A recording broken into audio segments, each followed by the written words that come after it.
ওমর, কই গেছিলা এই সকাল সকাল? কি আর কমু, পাড়ার বাজারে গেছিলাম। ভাবছিলাম ওই বাজারে একটু দাম কম হইব। ওরে বাবা, কি দাম! একটা কদু গাবের আড়ির মতো হেডে চাই 100 টাকা।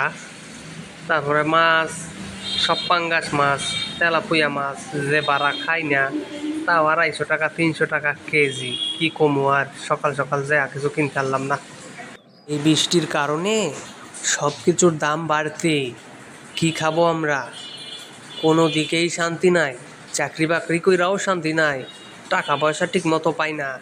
তাও বাজার করছি মোটামুটি কিছুটা আজকে দিনের চলার মতো।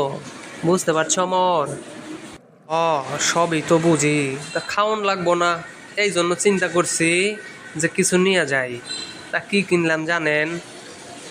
30 টাকার কাঁচামরিচ, 10 টাকার ধনিয়া পাতা, তারপরে যাইয়া 1 কেজি ইলসা মাছ আছে না, ছোট ছোট চাপিলা মাছ বলে, ওইয়া কিনছি 1 কেজি।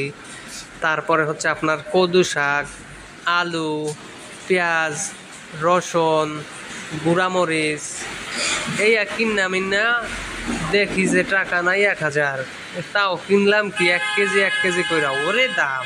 পাড়ার বাজারে আর যাবো না, তার চেয়ে আমাকেও এই এলাকারই তো দোকানে দাম কম।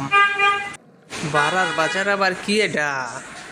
খুইলা কও তো, কোন বাজারে গেছিলা? অমর, মাথা ঠান্ডা করো।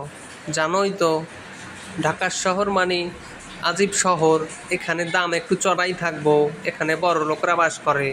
তা কোন বাজারে গেছিলা তুমি? আরে, বারার বউ বাজারে গেছিলাম। বুঝবার পারছো?